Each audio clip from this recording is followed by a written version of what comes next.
ही ओवी संतश्रेष्ठ संत ज्ञानेश्वर महाराज यांनी ज्ञानेश्वरीमध्ये भगवद्गीतेचे मंदिररूप वर्णन करताना सांगितले आहे. येथे गीतारूपी मंदिराची पूर्णता आणि त्याचा कळस यांचे अत्यंत सुंदर चित्र उभे केले आहे.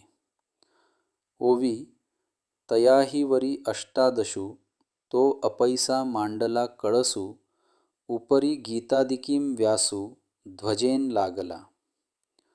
शब्दार्थ. अष्टादशू 18वा अध्याय.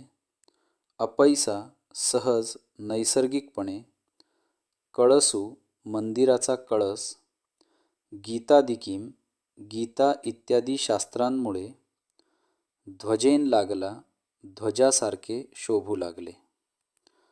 संतश्रेष्ठ संत ज्ञानेश्वर महाराज यांची अद्भुत कल्पना अत्यंत सुंदर आणि समर्पक आहे. ज्ञानेश्वर माऊलींनी ज्ञानेश्वरीमध्ये भगवद्गीता या ग्रंथाचे मंदिररूपी वर्णन करताना ही ओवी अत्यंत उत्कटतेने मांडली आहे. गीतारूपी मंदिराचा कळस. 18वा अध्याय.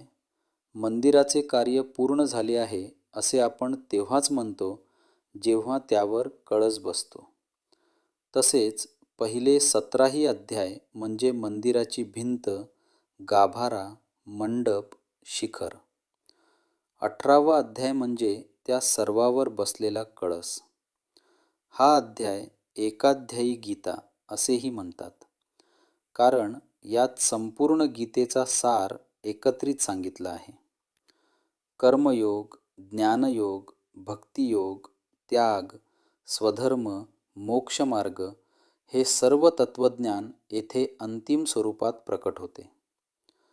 अपैसा मांडला कळस. जणू काही विशेष प्रयत्न न करता स्वाभाविकरित्या तो सर्वोच्च स्थानी विराजमान झाला आहे, कारण सारांश नेहमी शेवटीच येतो. व्यासांचा यशध्वज या गीतारूपी मंदिराचे निर्माते म्हणजे व्यास. त्यांनी महाभारत आणि त्यातील गीता यांसारखा दिव्य ग्रंथ मानवजातीला दिला. मंदिराच्या कळसावर जसा ध्वज फडकतो आणि त्या मंदिराची ओळख फरतो, तसाच व्यासांचा कीर्तिध्वज या गीता मंदिरावर सदैव फडकत आहे. याचा सूक्ष्म संदेश असा, गीता ही व्यासांच्या ज्ञान तपस्येचा सर्वोच्च शिखरबिंदू आहे. त्यांच्या कृपेचा आणि कीर्तीचा ध्वज या मंदिरावर सदैव तेजाने झळकत आहे. सखोल आध्यात्मिक अर्थ. 18वा अध्याय म्हणजे सर्व शिकवणींचे एकत्रित सार, जीवनाचा अंतिम निर्णय, मोक्षमार्गाची स्पष्ट दिशा, कर्तव्य आणि समर्पणाची शिकवण. जसे आपण मंदिर पाहताना प्रथम कळस आणि ध्वज पाहून नमस्कार करतो, तसेच गीता वाचताना व्यास आणि श्रीकृष्ण यांना कृतज्ञतेने वंदन करावे असा सूचक प्रेमळ संदेश माऊली देतात. ही कल्पना केवळ काव्य नाही, तर ती एक आध्यात्मिक अनुभूती आहे. जय जय ज्ञानेश्वर माऊली.